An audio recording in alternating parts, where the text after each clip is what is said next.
Story time audio ബുക്സിലേക്ക് എല്ലാവർക്കും സ്വാഗതം. ജോസി വാകമറ്റം എഴുതിയ നോവൽ തടങ്കൽപ്പാളയം തുടരുന്നു. ഭാഗം 5. ഔസേപ്പച്ചൻ വണ്ടിക്കച്ചവടക്കാരുമായി സംസാരിച്ചുകൊണ്ട് റോഡരികിൽ നിൽക്കുമ്പോഴാണ് ജൂലി വരുന്നത് കണ്ടത്. ജൂലി 4 മണി കുർബാന കഴിഞ്ഞ് മടങ്ങുകയായിരുന്നു. അവൾ തന്നെ കാണാനാണ് വരുന്നതെന്ന് മനസ്സിലായപ്പോൾ ഔസേപ്പച്ചൻ ഓഫീസിന് നേർക്ക് കൈ ചൂണ്ടിക്കാണിച്ചിട്ട് അവിടെ കയറി ഇരുന്നോളാൻ ആംഗ്യം കാട്ടി. ജൂലി ഓഫീസ് റൂമിലേക്ക് കടന്നിരുന്നു. അവിടെ റിസപ്ഷൻ കൗണ്ടറിൽ മുടി ബോബ് ചെയ്ത ഒരു യുവതി 3 ടെലിഫോണുകൾക്ക് മുമ്പിൽ ഇരിപ്പുണ്ടായിരുന്നു. അവളുടെ ലിപ്സ്റ്റിക് ഇട്ട ചുണ്ടുകളും ഗൂഢമായ നോട്ടവും ജൂലിക്ക് ഒട്ടും ഇഷ്ടപ്പെട്ടില്ല. ആരെ കാണാനാ? യുവതി ചോദിച്ചു. ഔസേപ്പച്ചനെ. ബോസ് ഔട്ട് ഓഫ് സ്റ്റേഷനാണല്ലോ. അവൾ ആങ്കലം നുരയുന്ന ഒച്ചയിൽ മൊഴിഞ്ഞു. അല്ല, ഞാൻ സ്റ്റേഷനിൽ വെച്ച് തന്നെ കണ്ടു. യുവതിക്ക് മനസ്സിലായില്ല. അപ്പോഴേക്കും കക്ഷികളെ പറഞ്ഞയച്ചിട്ട് ഔസേപ്പച്ചൻ റൂമിൽ വന്നു കയറി. വണ്ടിക്കച്ചവടക്കാരായിരുന്നു. കച്ചവടം പറഞ്ഞുകൊണ്ട് നിൽക്കുമ്പോഴാ ഞാൻ വന്നത്. ശല്യമായോ? ഏയ്, അവരെ ഞാൻ ഒതുക്കത്തിൽ അയച്ചു. എന്നിട്ട് റിസപ്ഷനിൽ ഇരുന്ന യുവതിയോട് പറഞ്ഞു, Reema 2 lemon juice with soda രാജുവിനെ കൊണ്ട് മേടിപ്പിച്ചാൽ മതി. യുവതി തല കുലുക്കി. നമുക്കകത്തോട്ടിരിക്കാം. ഇവിടെ എപ്പോഴും ഫോണും ആളും ബഹളവുമാണ്. ഔസേപ്പച്ചൻ ജൂലിയെ ഫൈബർ പാനൽ കൊണ്ട് നിർമ്മിച്ച വാതിലിലൂടെ ആനയിച്ചു കൊണ്ടുപോയി. സ്റ്റുഡിയോയിലെ മേക്കപ്പ് റൂം പോലെയുള്ള ഒരറ, വാഷ് ബേസിനും നിലക്കണ്ണാടിയും, ഓരോ മൂലകളിൽ വണ്ടിയുടെ ചില പാർട്സ്. ഇരുണ്ട ഡോർ കർട്ടനുള്ള ഒരു വാതിൽ കൂടി കടന്നപ്പോൾ മേശയും കസേരകളും അലമാരിയും മറ്റുമുള്ള കമനീയമായി അലങ്കരിച്ച മുറി. തറയിൽ പതുപതുത്ത ചുവന്ന കാർപ്പറ്റ്. ഔസേപ്പച്ചൻ കൈ പിടിച്ചപ്പോൾ ജൂലിക്കൊരു വിറയൽ അനുഭവപ്പെട്ടു. അയാൾ അവളെ കിടക്കവിരിക്ക് മീതെ ഇരുത്തി. അഭിമുഖമായി ഒരു കസേരയിൽ അയാളും ഇരുന്നു. ഇനി പറയൂ, വെറുതെ വന്നതേ ഉള്ളോ അതോ? ഔസേപ്പച്ചനോട് വീട്ടിലേക്കൊന്ന് വരാൻ അമ്മ പറഞ്ഞു. എന്തിന്? അമ്മയ്ക്കെന്തോ ചോദിച്ചറിയാനുണ്ടത്രേ. കേസിൻ്റെ കാര്യമായിരിക്കും. അതിന് വേണ്ടുന്നതെല്ലാം ഞാൻ ചെയ്തിട്ടുണ്ടല്ലോ. മിക്കവാറും 2 മാസത്തിനകം വിചാരണ തുടങ്ങിയേക്കും. അമ്മയ്ക്ക് എന്തൊക്കെയോ ഭയങ്കര പേടി. എന്ത് പേടിക്കാൻ? നമ്മൾ പരട്ട വക്കീലിനെയൊന്നും അല്ല വെച്ചേക്കുന്നേ. നല്ല 1-ാം തരം വക്കീലിനെയാ. കേസ് നമ്മൾ ജയിക്കും. ജയിക്കുമോ? എന്താ, ജൂലിക്ക് സംശയമുണ്ടോ? ഇല്ല. അവൾ പ്രതീക്ഷയോട് ഔസേപ്പച്ചനെ നോക്കി. ഒന്നും പേടിക്കാനില്ലെന്ന് അമ്മയോട് പറഞ്ഞേക്ക്. എന്നാൽ ഇനി ഞാൻ പൊയ്ക്കോട്ടെ? എന്താ ഇത്ര ധൃതി?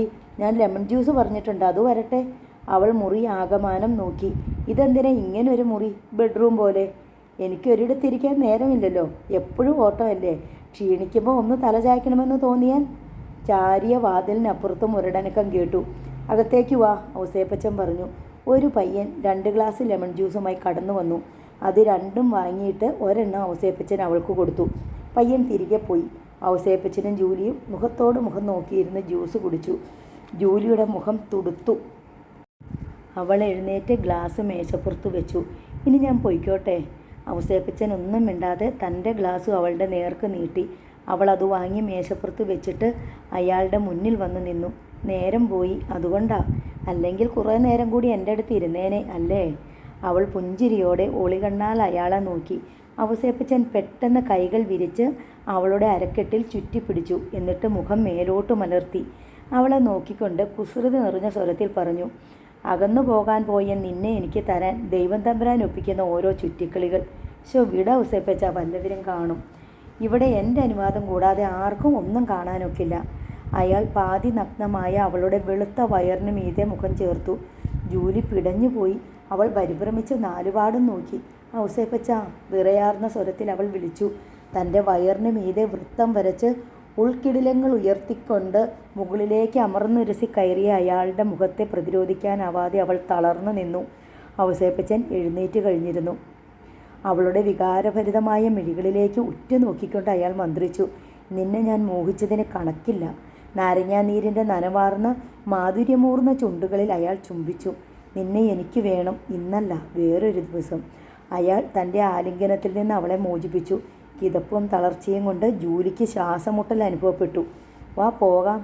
അയാൾ മുന്നേയും അവൾ പിൻപേയുമായി ഓഫീസ് റൂമിലേക്ക് ചെന്നു. ടെലിഫോണുകൾക്ക് മുമ്പിലിരിക്കുന്ന യുവതിയുടെ ലിപ്സ്റ്റിക് ഇട്ട ചുണ്ടുകളിലെ ഗൂഢസ്മിതം ജൂലിക്ക് അശേഷം രുചിച്ചില്ല. റോഡിലേക്ക് ഇറങ്ങിയിട്ട് ഔസേപ്പച്ചൻ ചോദിച്ചു, ഞാൻ കൊണ്ടുവിടണോ? വേണ്ട, ഞാൻ പൊയ്ക്കൊള്ളാം. അവൾ പരിഭവത്തിൽ പറഞ്ഞു. എന്താ ഒരു പിണക്കം പോലെ? ഞാനിനി ഇങ്ങോട്ട് വരില്ല. അതെന്താ? ഔസേപ്പച്ചൻ ഒരു കള്ള ചിരിയോടെ അവളെ നോക്കി. ഔസേപ്പച്ചൻ ഇത്ര വഷളനാണെന്ന് ഞാൻ വിചാരിച്ചില്ല. ജൂലി അയാളെ മൂർച്ചയിലൊന്ന് നോക്കിയിട്ട് നടന്നകന്നു. രാത്രിയിൽ ഔസേപ്പച്ചൻ പായിപ്പാട്ട് വീട്ടിൽ ചെന്നു. അയാളുടെ കാറിൻ്റെ വെളിച്ചം കണ്ടപ്പോഴേ ജൂലി ഓടിച്ചെന്ന് വാതിൽ തുറന്നു. അവളുടെ ഉത്സാഹഭരിതമായ മുഖം കണ്ടപ്പോൾ ഔസേപ്പച്ചൻ ഉറപ്പായി പെണ്ണിന് പിണക്കമൊന്നുമില്ല. അയാളെ ക്ഷണിച്ചിരുത്തിയിട്ട് അവൾ ചായ എടുക്കാനായി പോയി. ഞാനിങ്ങോട്ട് വിളിച്ചു വരുത്തിയത് ബുദ്ധിമുട്ടായോ ഔസേപ്പച്ചന്? സൂസമ്മ ക്ഷീണിച്ച സ്വരത്തിൽ ചോദിച്ചു. എനിക്ക് സന്തോഷമേയുള്ളൂ. സൂസമ്മച്ചിക്ക് എന്താവശ്യമുണ്ടെങ്കിലും ഒരമ്മയുടെ സ്ഥാനത്ത് നിന്നുകൊണ്ട് എന്നോട് പറയാം. കേസിൻ്റെ വിചാരണ 2 മാസത്തിനകം തുടങ്ങുമെന്നല്ലേ പറഞ്ഞത്? അതിനു മുമ്പ് എനിക്ക് എൻ്റെ മോനെ ഒന്ന് കാണണം. അത്രേ ഉള്ളോ പ്രശ്നം? ഞാൻ കൊണ്ടുപോയി കാണിക്കാമല്ലോ. ഒരു ദിവസം നമുക്കെല്ലാവർക്കും കൂടെ കാറിലങ്ങ് പോകാം. എല്ലാവരും കൂടി പോരണ്ട, വീട്ടിലാരെങ്കിലും വേണ്ടേ? അതിനിപ്പോൾ ആരെങ്കിലും ഒരാളിരുന്നാൽ പോരെ? ഔസേപ്പച്ചന് ബുദ്ധിമുട്ടില്ലെങ്കിൽ അധികം താമസിയാതെ തന്നെ അവനെ ഒന്ന് കാണാൻ ഏർപ്പാട് ചെയ്തു തരണം. കാണണമെങ്കിൽ കാലേ കൂട്ടി ജയിലിൽ ചെന്ന് സൂപ്രണ്ടിൻ്റെ സമ്മതം മേടിക്കണം. അതൊക്കെ ഞാൻ ഏറ്റു. അനുവാദം കിട്ടിയാൽ ഉടനെ ഞാൻ അവിടെ വന്ന് നിങ്ങളെ കൊണ്ടുപോയിക്കോളാം. അതുപോലെ തന്നെ കേസിന് വേണ്ടിയിട്ട് ഔസേപ്പച്ചൻ ചിലവാക്കുന്ന രൂപ എത്രയാണെന്ന് പറയണം. ഇപ്പം തന്നെ ഒരുപാട് രൂപയായി കാണുമല്ലോ. അതിൻ്റെ ആവശ്യമുണ്ടോ സൂസമ്മച്ചി? എന്നെ ഒരന്യനായിട്ട് കാണുന്നത് കൊണ്ടല്ലേ ഈ കണക്ക് പറച്ചിൽ? അല്ല, എന്നായാലും ഔസേപ്പച്ചന് ഞങ്ങൾ തിരിച്ചു തരേണ്ട കാശാ അത്. ഇപ്പം എന്തായാലും അതോർത്ത് സൂസമ്മച്ചി വിഷമിക്കേണ്ട. ഞാൻ ചിലവാക്കുന്ന പൈസയുടെ കണക്കെഴുതിയിട്ടോളാം. അതുപോലെ അങ്ങനെ എന്തെങ്കിലും വേണം, അല്ലെങ്കിൽ വിന്നിക്ക് ഇഷ്ടപ്പെടുകയില്ല. ജസ്റ്റിൻ എന്തി? അവനെ കണ്ടില്ലല്ലോ. അവൻ മുറിക്കകത്തെങ്ങാണ്ട് ഇരിക്കുക. അവനിപ്പോൾ ആരോടും മിണ്ടാട്ടമൊന്നുമില്ല. എപ്പോഴും ദേഷ്യ. മനപ്രയാസം കൊണ്ടാ. പഠിത്തം ഉഴപ്പരുതെന്ന് അവനോട് പറയണം. ജൂലി ചായയുമായി വന്നു. ഔസേപ്പച്ചൻ ചായ കുടിച്ച് കഴിഞ്ഞ ഉടനെ പോകാൻ തയ്യാറായി.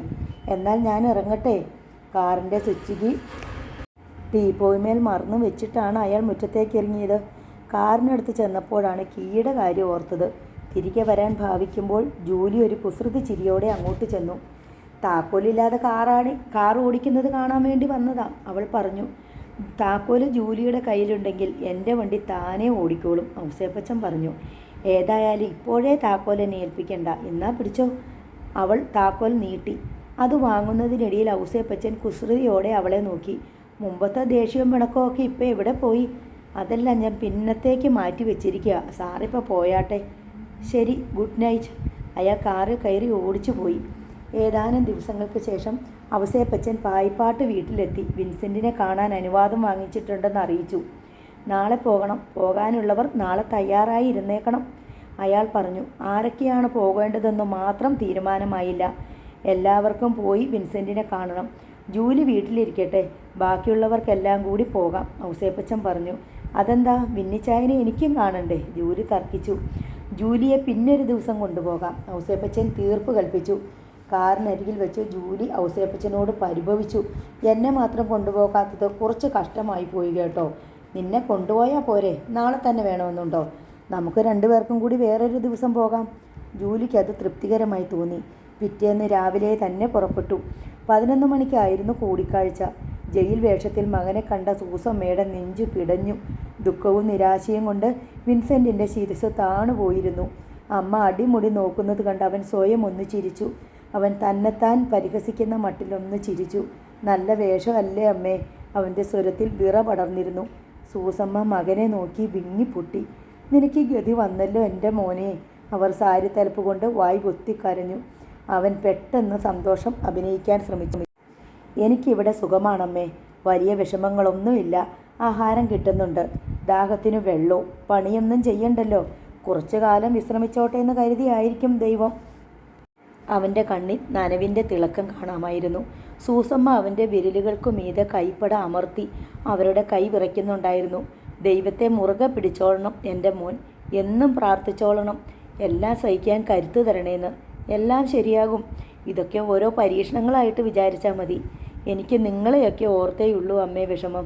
എൻ്റെ പിടിപ്പുകേട് കൊണ്ട് വന്നതല്ലേ. അല്ലെങ്കിൽ ബാങ്കിൽ കിടക്കുന്ന കാശെടുത്ത് സെബാനെ സഹായിക്കാൻ എനിക്ക് തോന്നുമോ? അവനുമായിട്ട് പിണങ്ങേണ്ടി വരുമോ? അവസാനം ചെയ്യാത്തൊരു കൊലപാതകത്തിന് ഇവിടെ പണം പോയി, മാനം പോയി, ആരോഗ്യവും ഭാവിയും ജീവിതവും എല്ലാം പോയി. ഇനി എന്തെല്ലാം പോകാനിരിക്കുന്നു. എൻ്റെ കൈകൊണ്ട് അവനെ കൊന്നിട്ടായിരുന്നെങ്കിൽ ഇതിൻ്റെ പാതി വിഷമം. അപ്പോഴേക്കും തുണ്ട ഇടറിപ്പോയതിനാൽ അവൻ നിർത്തി. എൻ്റെ മോൻ വിഷമിക്കാതെ, എല്ലാം മാറും. ദൈവം എല്ലാം കാണുന്നില്ലേ? നഷ്ടപ്പെട്ടത് തിരിച്ചു കിട്ടുമോ അമ്മേ? ആന ചേച്ചിക്ക് രണ്ടാമതും ഒരു കല്യാണം നടത്തണമെന്നും ജൂലിയെ നല്ല നിലയിൽ കല്യാണം കഴിപ്പിച്ചയക്കണമെന്നും അങ്ങനെ എന്തെല്ലാം വിചാരിച്ചിരുന്നതാ. പോലീസാകാനിരുന്ന ഞാൻ അവസാനം. സൂസമ്മ വിങ്ങി കരയാൻ തുടങ്ങി. നീ ഇങ്ങനെയൊക്കെ പറഞ്ഞ അമ്മയ്ക്ക് എങ്ങനെ സമാധാനം കിട്ടും? നിന്നെ ആശ്വസിപ്പിക്കാനാ ഞങ്ങൾ വന്നേ. കേസ് വാദിക്കാൻ നല്ല വക്കീലിനെ വെച്ചിട്ടുണ്ട്. പണത്തിനൊന്നും ഒരു കുറവും വരുത്തിയിട്ടില്ല. എല്ലാം ഔസേപ്പച്ചൻ വേണ്ട പോലെ ചെയ്യുന്നുണ്ട്. ജൂലിയെ കൊണ്ടുവന്നില്ലേ അമ്മേ? വിൻസെൻ്റ് ചോദിച്ചു. വീട്ടിൽ ആരും ഇല്ലാഞ്ഞിട്ടാ. അവളെ കൂടി എനിക്കൊന്ന് കാണണമായിരുന്നു. അവളുടെ ഭാവിയും കൂടി ഞാൻ വെള്ളത്തിലാക്കിയല്ലോ. നീ അതൊന്നും ഓർത്ത് വിഷമിക്കേണ്ട വിന്നിച്ച. ഞാനില്ലേ തുണയ്ക്ക്? ഔസേപ്പച്ചൻ അവനെ ആശ്വസിപ്പിച്ചു. ചുറ്റുമൊന്ന് നോക്കിയിട്ട് വിൻസെൻ്റ് സ്വരം താഴ്ത്തി അവനോട് പറഞ്ഞു, നിന്നെക്കൊണ്ട് കഴിയുമെങ്കിൽ ഒരു ഉപകാരം ചെയ്യ്. ഇതിനകത്തുനിന്ന് പുറത്തു ചാടാൻ എന്തെങ്കിലും ഒരു ഉപായം ഒപ്പിച്ചതാ. ഇനി അതേ രക്ഷയുള്ളൂ. എന്താടാ പിറവിറുക്കുന്നേ? മതി, സമയം കഴിഞ്ഞു. ഒരു ഗാർഡ് അവർക്കെതിരെ തിരിഞ്ഞു. വീട്ടിലേക്ക് മടങ്ങുമ്പോൾ യാത്രയിലുടനീളം സൂസമ്മ കാറിലിരുന്ന് വിങ്ങി കരയുകയായിരുന്നു. ഒരു ദിവസം ഔസേപ്പച്ചൻ സൂസമ്മയെ ഫോണിൽ വിളിച്ചിട്ട് പറഞ്ഞു, അമ്മച്ചി, ഒരു മോശമായ വാർത്തയുണ്ട്. എന്താ ഔസേപ്പച്ച? സൂസമ്മ ഭയചകിതനായി. വിന്നി ജയിൽ ചാടാൻ ശ്രമിച്ചെന്നും പോലീസും ജയിൽ ഗാർഡുകളും കൂടി ഓടിച്ചിട്ട് പിടിച്ചെന്നും കേട്ടു. പോലീസ് തെളിവെടുപ്പിനായിട്ട് റോസ്മേരിയുടെ വീട്ടിൽ കൊണ്ടുവന്നിട്ട് തിരിച്ച് സബ് ജയിലിൽ കൊണ്ടുചെന്നപ്പോഴാണ് സംഭവം. എൻ്റെ ദൈവമേ! സൂസമ്മ നെഞ്ചിൽ കൈവച്ചു. ഇനി അവന് ജാമ്യം കിട്ടുന്ന കാര്യം സംശയമാ, ഔസേപ്പച്ചൻ പറഞ്ഞു. ഔസേപ്പച്ചൻ്റെ പ്രവചനം ഫലിച്ചു. റിമാൻഡ് കാലാവധി കഴിഞ്ഞ് വിൻസെൻറ്റിനെ കോടതിയിൽ ഹാജരാക്കിയപ്പോൾ വീണ്ടും അവന് ജാമ്യം നിഷേധിക്കപ്പെട്ടു. പ്രതി അപകടകാരിയാണെന്നും ജാമ്യത്തിൽ വിട്ടാൽ അനിഷ്ട സംഭവങ്ങൾ ഉണ്ടാകുമെന്നും പ്രോസിക്യൂഷൻ വാദിച്ചു. പോലീസിൻ്റെ റിപ്പോർട്ടും വിൻസെൻറ്റിന് അനുകൂലമായിരുന്നു.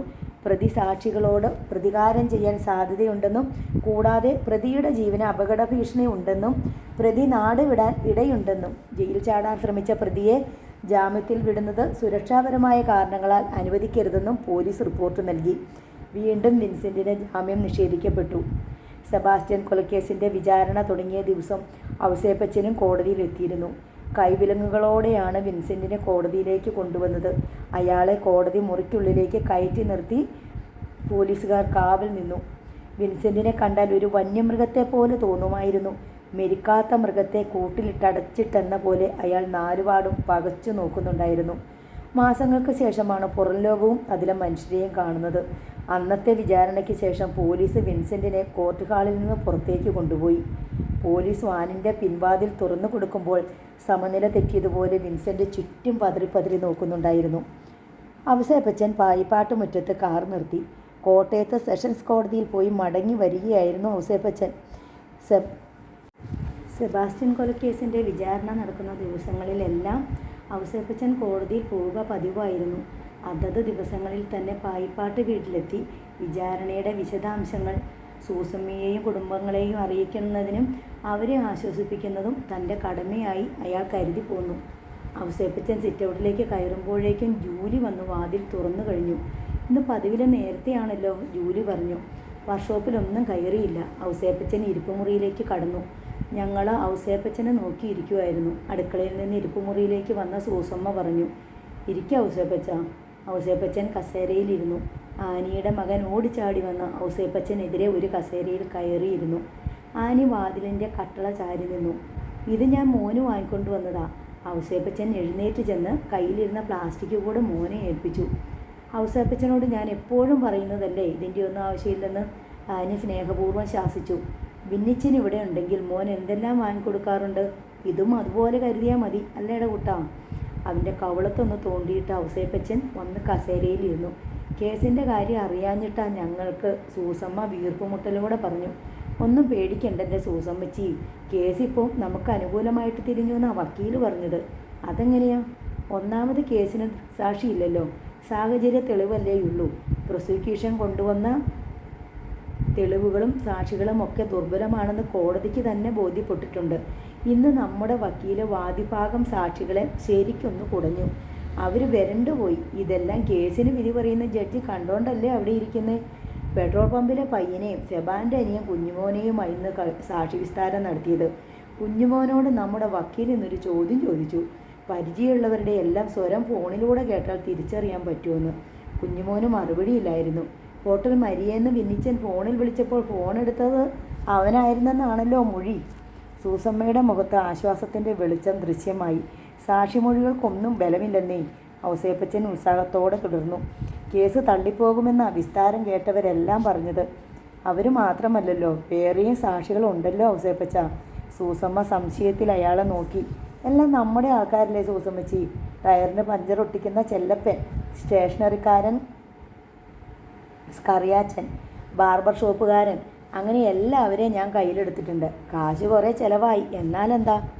കേസ് നമ്മൾ ജയിച്ചു എന്ന് കൂട്ടിക്കോ. ഇനി ഒരൊറ്റ പേടിയേ ഉള്ളൂ, സാക്ഷികളെല്ലാം കൂറുമാറി പ്രതിഭാഗം ചേർന്നതായിട്ട് വരുമോന്ന്. കാശെത്ര വേണമെങ്കിലായിക്കോട്ടെ, അവനൊന്ന് രക്ഷപ്പെട്ടാൽ മതിയായിരുന്നു. സൂസമ്മ നെടുവേർപ്പെട്ടു. ആ മാറിവാനിയസ് ഒരൊറ്റ വാക്കു പറഞ്ഞാൽ മതിയായിരുന്നു. രക്ഷപ്പെടുമെന്ന് 100% ഉറപ്പാക്കാമായിരുന്നു. സ്റ്റാനിസ്ലാവോസിനെ വിസ്തരിച്ചോ? ആനി ചോദിച്ചു. ഓ, വിസ്തരിച്ചു. ഞാൻ കാല് പിടിച്ചു പറഞ്ഞതാ, സംഭവ ദിവസം രാത്രി വിന്നിച്ചൻ അവൻ്റെ കൂടെയായിരുന്നെന്ന് മൊഴി കൊടുക്കണമെന്ന്. പക്ഷേ അവൻ കേട്ടില്ല. വിന്നിച്ചനെ അന്നേ ദിവസം കണ്ടിട്ട് പോലുമില്ലെന്ന് അവൻ കോടതിയിൽ പറഞ്ഞത്. അവൻ എന്താ ഔസേപ്പച്ച അങ്ങനെ ചെയ്തേ? വിന്നിച്ചനും അവനും തമ്മിൽ വലിയ കൂട്ടായിരുന്നല്ലോ. എന്നിട്ടും ഒരാപത്ത് വന്നപ്പോൾ എൻ്റെ മോനെ അവൻ ഒറ്റിക്കൊടുത്തല്ലോ. ഒരാപത്ത് വരുമ്പോഴേ ശരിക്കുള്ള കൂട്ടുകാരെ തിരിച്ചറിയാൻ പറ്റത്തുള്ളൂ സൂസമ്മച്ചി.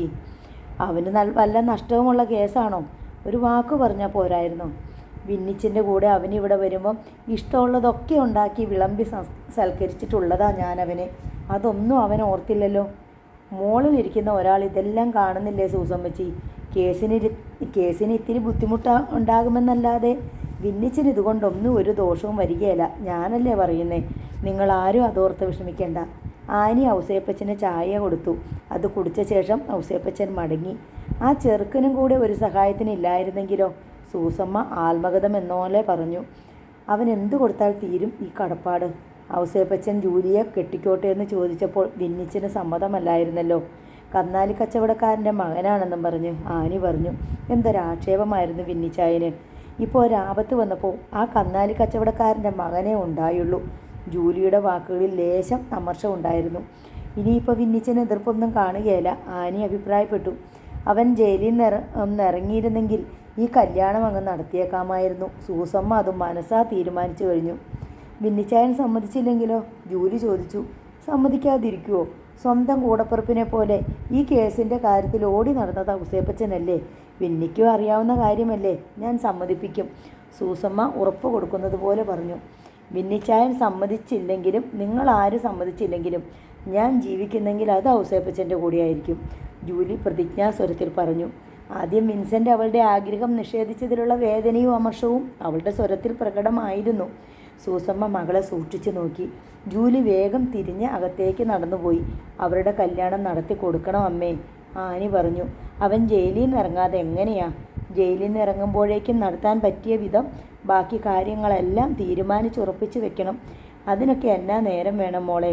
അവനൊന്ന് ഇറങ്ങി കിട്ടിയാൽ മതി. ജയിലിൽ നിന്ന് ഉടനെ ഇറങ്ങാൻ പറ്റുമോ എന്ന് ആർക്കറിയാം? സൂസമ്മ പെട്ടെന്ന് ആനിയെ നോക്കി.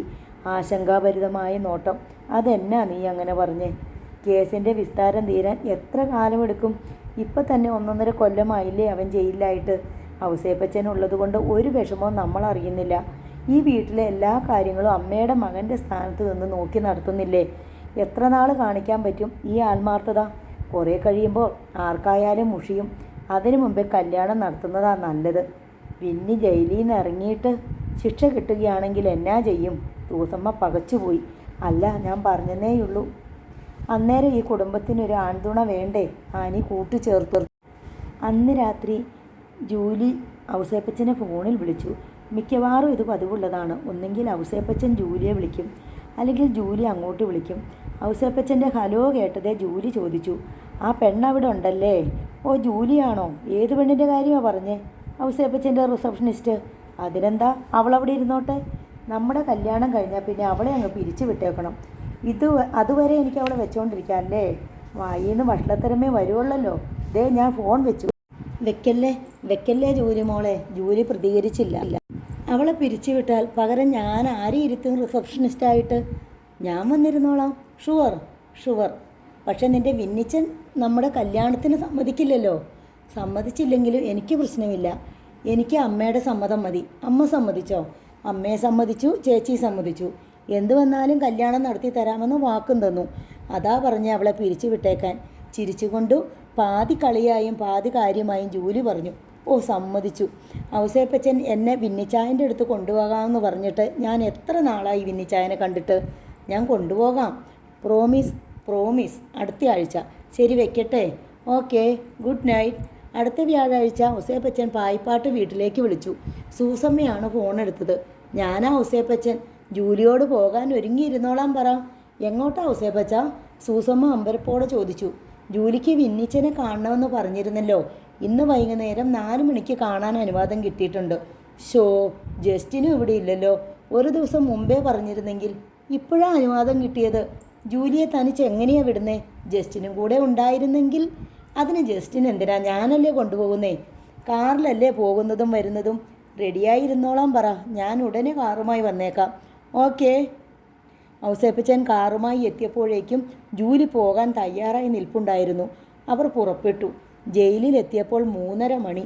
കൃത്യം 4 മണിക്ക് തന്നെ ജൂലിക്ക് വിൻസെൻറ്റിനെ കാണാൻ അനുമതി കിട്ടി. വിന്നിച്ചായൻ ഒരു 10 വയസ്സ് കൂടിയതുപോലെ ജൂലിക്ക് തോന്നി.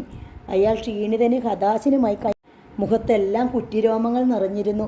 കണ്ണുകളുടെ പ്രകാശം മങ്ങി. കൺതടങ്ങൾ കരുവാളിച്ചു കിടന്നു. ഔസേപ്പച്ചനെയും ജൂലിയെയും കണ്ട് അയാൾ പ്രകോപിതനായി. നീ എന്തിനാ ഇങ്ങോട്ട് വന്നേ?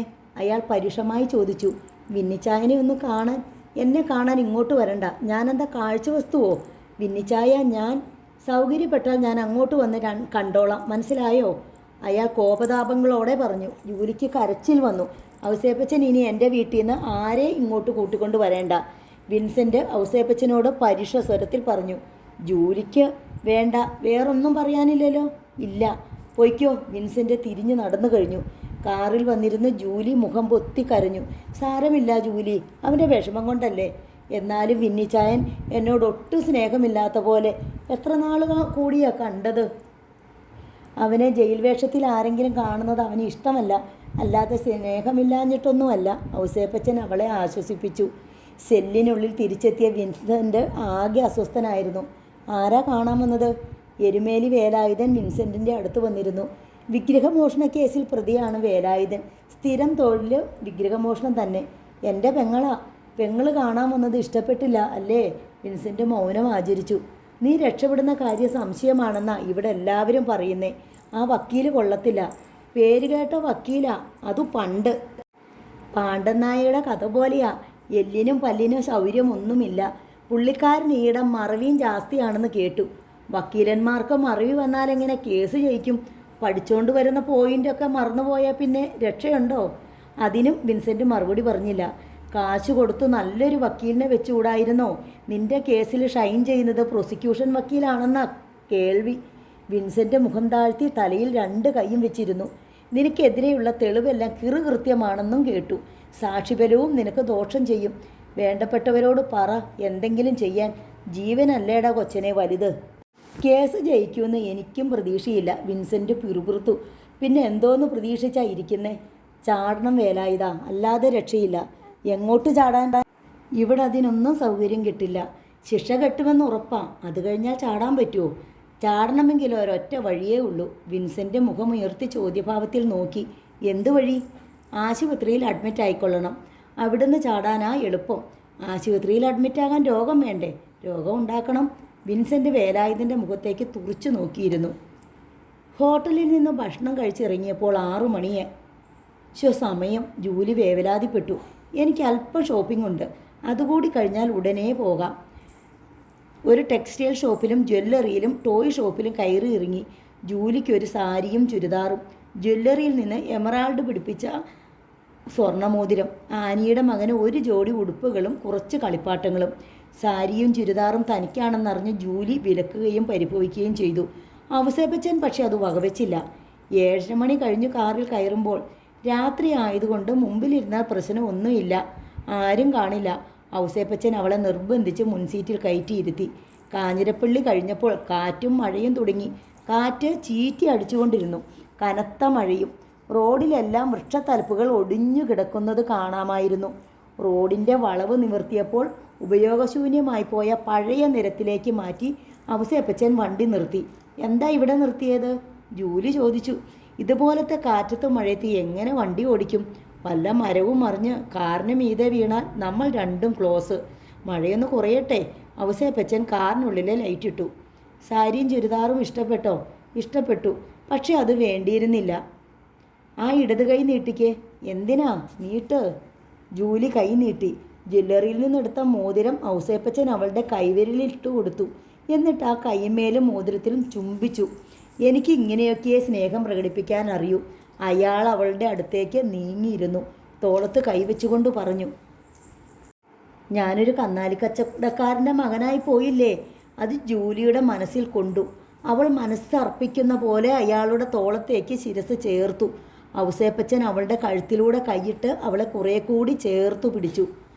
അവളുടെ മുടിയിലും നെറ്റിയിലും കൺപോളകളിലും അയാൾ ഉമ്മ വെച്ചു. അവളുടെ നാസികത്തുമ്പിൽ അയാൾ മൂക്കുരസി രസിച്ചു.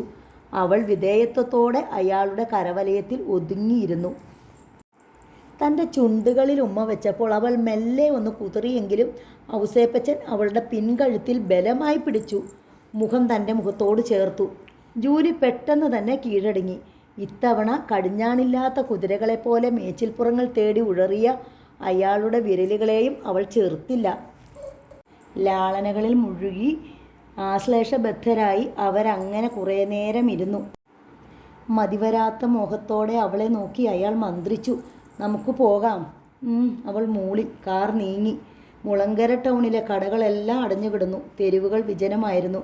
റിയൽ എസ്റ്റേറ്റ് ഓഫീസിൻ്റെ ഇടതുപാർശ്വത്തിലെ കാർ ഷെഡിൽ ഔസേപ്പച്ചൻ്റെ കാർ നിന്നു.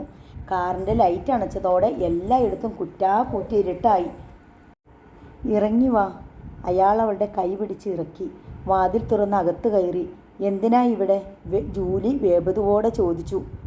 ഫോൺ ബെൽ തുടരെ തുടരെ അടിക്കുന്നത് കേട്ട് ആനി അടുക്കളയിൽ നിന്ന് വിളിച്ചു പറഞ്ഞു, ജൂലി അതൊന്ന് എടുത്തേ. പഴയ ഫോട്ടോ ആൽബം മറച്ചു നോക്കിക്കൊണ്ടിരുന്ന ജൂലി എഴുന്നേറ്റ് ചെന്ന് ഫോൺ. ഹലോ, ഞാനാ ഔസേപ്പച്ചൻ. ജൂലിയുടെ മുഖം തുടുത്തു. എന്താണാവോ? സൂസമ്മച്ചി ഇല്ലേ അവിടെ? ഉണ്ടല്ലോ.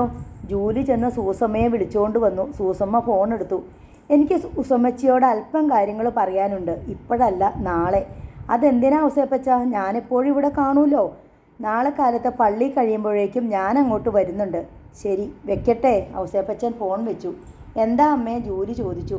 ഔസേപ്പച്ചന് എന്നോടെന്തോ അത്യാവശ്യ കാര്യം പറയാനുണ്ടെന്ന്. പറഞ്ഞില്ലേ? ഇല്ല, നാളെ ഇങ്ങോട്ട് വരാമെന്നാ പറഞ്ഞത്. വല്ല കല്യാണക്കാര്യമോ മറ്റോ ആണോ അമ്മേ? അങ്ങോട്ട് വന്ന ആനി ചെറുചിരിയോടെ ചോദിച്ചു. ജൂലിയുടെ മുഖം ചുവന്നു. ചിലപ്പോൾ അങ്ങനെ ആയിരിക്കും, സൂസമ്മയും പറഞ്ഞു. എന്നിട്ട് റിസീവറിലേക്ക് നോക്കി ഗൂഢമായ ചിരിയോടെ അല്പനേരം നിന്നു. ഞായറാഴ്ച കാലത്ത് ജൂലി പള്ളിയിൽ പോകാൻ ഒരുങ്ങുന്നില്ലെന്ന് കണ്ട് സൂസമ്മ ചോദിച്ചു, നീ ഇന്ന് പള്ളിയിൽ പോകുന്നില്ലേ? ഞാൻ 4 മണിക്ക് കുർബാനയ്ക്കേ ഉള്ളൂ. അതെന്താ? ഒരു വയ്യായിക. എന്നാ പറ്റി? തലവേദനയും നടുവേദനയും. എന്നാൽ പിന്നെ മോനെ കൂടി ഇവിടെ നിർത്തിയിട്ട് പോവാം. എനിക്ക് അത്രയും എളുപ്പമായല്ലോ, ആനി പറഞ്ഞു. അതെന്തിനാ? എൻ്റെ തലവേദന ഇരട്ടിക്കാനോ? ഓ, അത്ര ശല്യമാണോ എൻ്റെ കൊച്ചിനെ കൊണ്ട്? ആനി പിറുപിറുത്തു. അവരെല്ലാം പള്ളിയിൽ പോയി. അരമണിക്കൂറിനുള്ളിൽ ഔസേപ്പച്ചൻ്റെ കാറിൻ്റെ ഹോൺ ജൂലി കേട്ടു. മുറ്റത്ത് കാർ നിർത്തി ഇറങ്ങിയ ഔസേപ്പച്ചനെ 10 മിനിറ്റ് കാത്തു നിൽക്കേണ്ടി വന്നു. ജൂലി വന്ന് വാതിൽ തുറന്നു. സോറിട്ടോ, ഞാൻ കുളിക്കുമായിരുന്നു. തല പോലും തോർത്തിയിട്ടില്ല. ഔസേപ്പച്ചൻ അവളെ ആപാദചൂടം നോക്കി. ചാറ്റൽ മഴയേറ്റ പനിനീർ പൂവ്. ഔസേപ്പച്ചൻ ഇരിക്ക്, ഞാൻ ഇപ്പോൾ വരാം. അവൾ വേഗം അകത്തേക്ക് പോയി. നിലക്കണ്ണാടിക്ക് മുന്നിൽ നിന്ന് നനഞ്ഞ മുടിക്കെട്ട് അഴിച്ച് തോർത്താൻ ഒരുങ്ങുമ്പോഴേക്കും ഔസേപ്പച്ചനും പുറകെ എത്തി. ഇതൊക്കെ എന്നോട് പറഞ്ഞ പോരെ? അയാൾ അവളുടെ പിന്നിൽ വന്ന് നിന്ന് ടവൽ പിടിച്ചു വാങ്ങി. എന്നിട്ട് അവളുടെ ചെതറിപ്പരന്ന് കിടന്ന നനഞ്ഞ മുടി തുവർത്താൻ തുടങ്ങി. അവൾ അനുസരണയുള്ള കുട്ടിയെപ്പോലെ നിന്നുകൊടുത്തു. ഇടയ്ക്കിടെ നിലക്കണ്ണാടിയിലൂടെ അവർ ഓരോ കുസൃതിച്ചിരി കൈമാറി. ഇതിനാണോ എന്നോട് പള്ളിയിൽ പോകണ്ടെന്ന് പറഞ്ഞത്? അവൾ കുസൃതി ചോദ്യമറിഞ്ഞു. പിന്നല്ലാതെ. പക്ഷെ ഞാൻ അല്പം താമസിച്ചു പോയി. അതെന്താ? കുളിപ്പിച്ച് തോർത്താനായിരുന്നു എനിക്ക് കൂടുതൽ ഇഷ്ടം. തുടങ്ങി വർഷത്തരം പറച്ചിൽ. പള്ളിയിൽ പോകുമെന്ന് കട്ടായം പറഞ്ഞിട്ടെന്താ ജൂലി പോകാഞ്ഞത്? എനിക്ക് മനസ്സിലായിരുന്നു. ഞാൻ പള്ളിയിൽ പോകുമെന്ന് പറഞ്ഞിട്ടും ഔസേപ്പച്ചൻ എന്തിനാ വന്നേ? ജൂലി പോകില്ലെന്ന് എനിക്ക് ഉറപ്പായിരുന്നു. അയാൾ അവളുടെ മുടി പിന്നിൽ നിന്നും എടുത്ത് അവളുടെ മാറത്തേക്ക് വിതർത്തിയിട്ട് തോർത്താൻ തുടങ്ങി. ഇനി ഞാൻ തോർത്തിക്കോളാം മോനെ, ടവലിങ്ങ് തന്നേക്ക്. തലയിൽ വെള്ളം വീണാൽ പനി പിടിക്കും. അയാൾ അവളെ നെഞ്ചിലേക്ക് ചേർത്ത് നിർത്തി തലയുടെ ഉച്ചി നല്ലപോലെ തുടച്ചു. പിന്നെ മുറുകെ ഒരു കെട്ടിപ്പിടുത്തവും നെറ്റിയിലൊരു ഉമ്മയും. ജൂലി ആകെ കുളിർന്നു പോയി. എന്തിനാ എന്നോട് പള്ളിയിൽ പോകണ്ടെന്ന് പറഞ്ഞത്? ഇങ്ങനെ ഒറ്റയ്ക്ക് വന്ന് കണ്ട് ഇതുപോലെ കെട്ടിപ്പിടിച്ച് നിൽക്കാൻ? വഷളൻ. അയാൾ അവളുടെ മുഖം കയ്യിലെടുത്തു. കണ്ണിലും കവിളത്തും ചുണ്ടുകളിലും അമർത്തി ചുംബിച്ചു. സ്നേഹം കൂടിപ്പോയാൽ ഞാൻ വഷളനാ, കാണണോ? വേണ്ട, നിനക്ക് ചന്ദനത്തിൻ്റെ മണം. അയാളുടെ കുസൃതി പിടിച്ച വിരലുകൾ രോമാഞ്ചത്തിൻ്റെ ഉറവിടങ്ങൾ തേടി തുടങ്ങിയപ്പോൾ അവൾ മെല്ലെ കുതറി. മതി, ഇത്രയും മതി. പോരാന്നാണ് തോന്നൽ. അത്ര കൊതിയാണെങ്കിൽ ഒരു താലിച്ചരട് വാങ്ങിക്കൊണ്ട് വന്ന് എന്നെ അങ്ങ് കെട്ടിക്കോ. ഈ പെമ്പിള്ളേരെ ഒന്ന് തൊട്ടാൽ മതി, അപ്പോഴേക്കും കല്യാണക്കാര്യം. വേറെ ഏതൊക്കെ പെമ്പിള്ളേരെയാ തൊട്ടത്? എന്തിനാ വേറെ? ഈ ഒരെണ്ണം മതിയല്ലോ. അയാൾ അവളെ കോരിയെടുത്തു. വിട ഔസേപ്പച്ച, പ്ലീസ്. നോവൽ തുടരും.